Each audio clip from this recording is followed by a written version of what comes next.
നമസ്കാരം മലയാളി വാർത്തയിലേക്ക് സ്വാഗതം. കഴിഞ്ഞ ദിവസം മുൻ മുഖ്യമന്ത്രി പിണറായി വിജയന്റെ വസതിയിലടക്കം 12 ഇടത്ത് ഇഡി റെയ്ഡ് നടന്നതുമായി ബന്ധപ്പെട്ട വലിയ ഒരു കോളിളക്കം തന്നെയാണ് കേരളത്തിൽ ഉണ്ടായത്.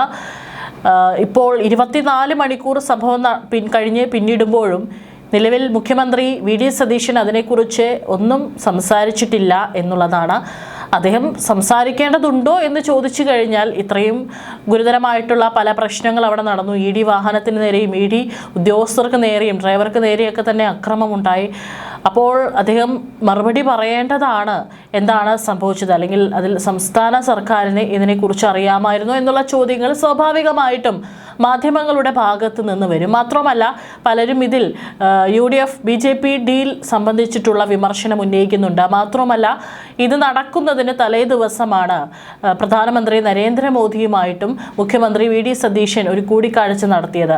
അപ്പോൾ പല ആളുകളും അതുമായി കൂട്ടിക്കെട്ടിയാണ് ഇതിന് പിന്നിൽ സംസ്ഥാന സർക്കാരിന് ബന്ധമുണ്ട് എന്നുള്ള തരത്തിലൊക്കെ ആരോപണങ്ങൾ ഉന്നയിക്കുന്നത്. പക്ഷേ ഇത് കോടതിയുടെ തീരുമാനമാണ്. കോടതിയാണ് കഴിഞ്ഞ ദിവസം രാത്രി ഉത്തരവ് പുറപ്പെടുവിച്ചത്. അതിൻ്റെ അടിസ്ഥാനത്തിലാണ് ED സംഘം അവിടെ തുടരന്വേഷണം നടത്താം എന്ന് കോടതി ഉത്തരവിട്ടതിന് പിന്നാലെയാണ് അവർ എത്തിയിരിക്കുന്നത്. ഇവിടെ വി.ഡി. സതീശനെ പച്ചത്തെറി വിളിച്ചും സംസ്ഥാന സർക്കാരിനെ തെറി വിളിച്ചുകൊണ്ടാണ് ഇവിടെ പ്രതിഷേധങ്ങൾ നടക്കുന്നത്. ഇപ്പോൾ അറിയാൻ സാധിച്ചത് മുഖ്യമന്ത്രി വി.ഡി. സതീശൻ ഇന്നലെ കേന്ദ്ര ആഭ്യന്തരമന്ത്രി അമിത്ഷായുമായും കേന്ദ്ര തുറമുഖ ജലഗതാഗത വകുപ്പ് മന്ത്രി സർബാനന്ദ സോനോവാളുമായും കൂടിക്കാഴ്ച നടത്തിയിരിക്കുന്നു എന്നുള്ളതാണ്. കഴിഞ്ഞ ദിവസമൊക്കെ തന്നെ അദ്ദേഹം ഡൽഹിയിലായിരുന്നു. പ്രധാനമന്ത്രി നരേന്ദ്രമോദിയെ കണ്ടു. ഒപ്പം തന്നെ കേന്ദ്ര ആഭ്യന്തരമന്ത്രി അമിത്ഷായും കണ്ടിരിക്കുകയാണ്.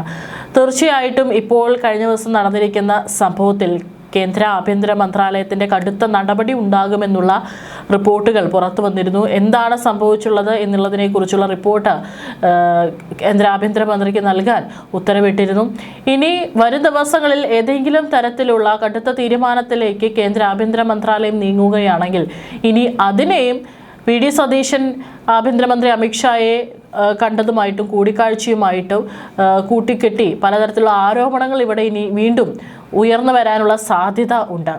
അമിത്ഷായെ അടൽ അക്ഷയ് ഊർജ ഭവനിലെത്തിയും സർബാനന്ദ സോനോവാളിനെ ട്രാൻസ്പോർട്ട് ഭവനിലെ ഓഫീസിലെത്തിയുമാണ് മുഖ്യമന്ത്രി വി.ഡി. സതീശൻ കണ്ടിരിക്കുന്നത്. സംസ്ഥാനത്തിൻ്റെ പൊതുവായ ആവശ്യങ്ങൾ അമിത്ഷായുമായി ചർച്ച ചെയ്തു. ചില കാര്യങ്ങൾ കേന്ദ്ര ആഭ്യന്തര മുഖ്യമന്ത്രിയുടെ മുന്നിലും വെച്ചിട്ടുണ്ട്. കേരളത്തിൻ്റെ തുറമുഖ നഗരമാക്കുന്നതടക്കം കേന്ദ്ര തുറമുഖ ജലഗതാഗത വകുപ്പ് മന്ത്രിയുടെ ശ്രദ്ധയിൽപ്പെടുത്തി. പ്രതിപക്ഷ നേതാവ് പിണറായി വിജയന്റെ വീട്ടിലടക്കം ഇന്നലെ ED റെയ്ഡ് നടത്തിയ സംഭവവുമായി ബന്ധപ്പെട്ട് പല മാധ്യമങ്ങളും ചോദ്യങ്ങൾ ഉന്നയിച്ചിരുന്നു. പക്ഷേ അതിനോടൊന്നും തന്നെ വി.ഡി. സതീശൻ പ്രതികരിച്ചില്ല. അദ്ദേഹം സാധാരണ പോലെ അവരോട് ചിരിക്കുക മാത്രമാണ് ചെയ്തത്.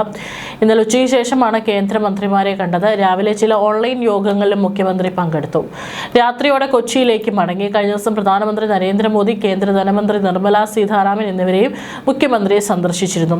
റെയ്ഡിന് പിന്നിൽ ED മോദി കൂട്ടുകെട്ടാണെന്നായിരുന്നു പ്രതിപക്ഷം നിരന്തരം ആരോപണം ഉന്നയിച്ചിരുന്നത്. വി.ഡി. സതീശൻ പ്രധാനമന്ത്രി നരേന്ദ്രമോദിയുമായി കൂടിക്കാഴ്ച നടത്തിയതിന്റെ പിന്നാലെയാണ് റെയ്ഡെന്നും പ്രതിപക്ഷം ആരോപിച്ചിരുന്നു. ഇതേ കേസിൽ മന്ത്രിസഭയിലെ 2 അംഗങ്ങൾക്കെതിരെയും ആരോപണമുണ്ടെന്നും CPM സംസ്ഥാന സെക്രട്ടറി MV ഗോവിന്ദൻ, രാജ്യസഭാ MP ജോൺ ബ്രിട്ടാസ് എന്നിവരും ആരോപിച്ചിരുന്നു. അതേസമയം ED റെയ്ഡും തുടർന്നുണ്ടായ സംഘർഷത്തെക്കുറിച്ചും DGPയോട് വിവരങ്ങൾ തിരക്കിയിട്ടുണ്ട് ഗവർണർ. പോലീസ് എടുത്ത നടപടികളെക്കുറിച്ചും അദ്ദേഹം ചോദിച്ചറിഞ്ഞു. മുൻ മുഖ്യമന്ത്രി പിണറായി വിജയന്റെ തിരുവനന്തപുരത്തെ വീട്ടിൽ നടന്ന ED റെയ്ഡിന് പിന്നാലെ തലസ്ഥാനത്ത് ഇപ്പോഴും സംഘർഷാവസ്ഥ നിലനിൽക്കുകയാണ്. കഴിഞ്ഞ ദിവസം രാത്രിയോടുകൂടി പല മേഖലകളിലും പന്തം കൊളുത്തി പ്രതിഷേധമൊക്കെ തന്നെ നടന്നിട്ടുണ്ട്. കേസിൽ കുറച്ചുപേർ അറസ്റ്റിലായെന്നും ബാക്കിയുള്ള പ്രതികളെ ഉടൻ അറസ്റ്റ് ചെയ്യുമെന്നും സ്ഥലത്തെത്തിയ ക്രമസമാധാന ചുമതലയുള്ള ADGP H വെങ്കിടേഷ് പറഞ്ഞു. 4 പേർ ഇപ്പോൾ മ്യൂസിയം പോലീസിന്റെ കസ്റ്റഡിയിലാണ്. 8 പേരെ കൂടി കസ്റ്റഡിയിലെടുക്കാനുണ്ട്. ED ഉദ്യോഗസ്ഥരെ ആക്രമിച്ച കേസിൽ 12 പേരെയാണ് തിരിച്ചറിഞ്ഞിട്ടുള്ളത്. മനോജ്, ജീവൻ, ശ്രീജിത്ത്, ഷാനു എന്നിവരാണ് കസ്റ്റഡിയിലുള്ളത്. പ്രതികളെ പിടികൂടാൻ എല്ലായിടത്തും പരിശോധന തുടരുകയാണെന്നും DCP തപോഷ് ബസുമതാരി പറഞ്ഞു. പാളയം ഏരിയ കമ്മിറ്റി ഓഫീസിനകത്ത് പ്രതികളുണ്ടോ എന്ന കാര്യം പറയാറായിട്ടില്ല. പോലീസ് അവിടെ തുടരും. ED അവരുടെ രീതിയിലാണ് റെയ്ഡിനെത്തിയത്. പോലീസിനെ അറിയിച്ചിട്ടല്ല എത്തിയതെന്നും DCPയും വ്യക്തമാക്കി. വിഷയത്തിൽ ആഭ്യന്തരമന്ത്രി രമേശ് ചെന്നിത്തല കഴിഞ്ഞ ദിവസം പ്രതികരിച്ചിരുന്നു. മുഖ്യമന്ത്രിയുടെ സന്ദർശനവും ED റെയ്ഡുമായി യാതൊരു ബന്ധവുമില്ലെന്നും ED ആഭ്യന്തര വകുപ്പിനെ അറിയിക്കാതെയാണ് പരിശോധനയ്ക്ക് എത്തിയതെന്നും അദ്ദേഹം വ്യക്തമാക്കിയിരുന്നു. തലസ്ഥാനത്തുണ്ടായ ക്രൂരമായ ആക്രമണത്തിൽ CBI അന്വേഷണത്തിന് വഴി തുറക്കുകയാണ്. യാതൊരുവിധ പ്രശ്നങ്ങളുമില്ലെന്ന് കേരള പോലീസ് ഔദ്യോഗികമായി ഉറപ്പ് നൽകിയ ശേഷമാണ് ED ഉദ്യോഗസ്ഥർ വസതിക്ക് പുറത്തേക്ക് വന്നതെന്നാണ് ഇപ്പോൾ പുറത്തുവരുന്ന ഏറ്റവും ഗുരുതരമായ വിവരം. പുറത്ത് സ്ഥിതിഗതികൾ ശാന്തമാണോ എന്ന് ED ഉദ്യോഗസ്ഥർ പോലീസിനോട് ആവർത്തിച്ച് ചോദിച്ചിരുന്നു. എന്നാൽ എല്ലാം സുരക്ഷിതമാണെന്ന് പോലീസ് മറുപടി നൽകിയതിന് തൊട്ടു പിന്നാലെയാണ് അസാധാരണമായ ആക്രമണം അരങ്ങേറിയത്. പുറത്ത് വൻ ആക്രമണ സാധ്യതയുണ്ടെന്ന സ്പെഷ്യൽ ബ്രാഞ്ച് മുന്നറിയിപ്പ് നിലനിൽക്കെയാണ് ED ഉദ്യോഗസ്ഥരെ മനഃപൂർവ്വം അക്രമികൾക്ക് മുന്നിലേക്ക് പോലീസ് തുറന്നു വിട്ടതെന്നാണ് ആക്ഷേപം. ഉദ്യോഗസ്ഥരെയും വാഹനങ്ങളെയും ആക്രമിക്കാൻ കല്ലും വടികളുമായി ആളുകൾ തടിച്ചുകൂടുന്നതായും ജനക്കൂട്ടത്തെ മാറ്റിയ ശേഷമേ ED സംഘത്തെ പുറത്തു വിടാവൂ എന്നും സ്പെഷ്യൽ ബ്രാഞ്ച് കൃത്യമായി അറിയിച്ചിരുന്നു. എന്നാൽ ഈ അതീവ രഹസ്യ വിവരങ്ങളെല്ലാം ക്രമസമാധാന ചുമതലയുണ്ടായിരുന്ന ഉദ്യോഗസ്ഥർ ബോധപൂർവം തള്ളിക്കളയുകയായിരുന്നു.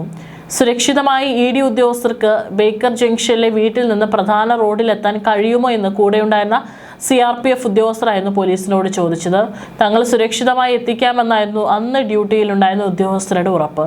എന്നാൽ ഈ ഉറപ്പുകളെല്ലാം പൂർണ്ണമായി ലംഘിക്കപ്പെടുകയും EDയുടെ കാറുകൾ അക്രമികൾ തല്ലി തകർക്കുകയാണ് ഉണ്ടായത്. ആക്രമണത്തിൽ EDയുടെ വനിതാ ഉദ്യോഗസ്ഥയ്ക്കും ഡ്രൈവർക്കും സാരമായി പരിക്കേൽക്കുകയും ചെയ്തു. സംഭവ സമയത്ത് സുരക്ഷാ ചുമതലയിൽ ഉണ്ടായിരുന്ന പോലീസിലെ ഒരു പ്രമുഖ സംഘടനാ നേതാവിന്റെ സാന്നിധ്യമാണ് ഇപ്പോൾ കേന്ദ്ര ഏജൻസികളെ സംശയത്തിന്റെ നിഴലിലാക്കുന്നത്. CPM കടുത്ത അനുഭാവിയായ ഈ പോലീസ് നേതാവ് മുമ്പും EDക്കെതിരെ പലവിധ നീക്കങ്ങൾ നടത്തിയിട്ടുള്ള വ്യക്തിയാണ്.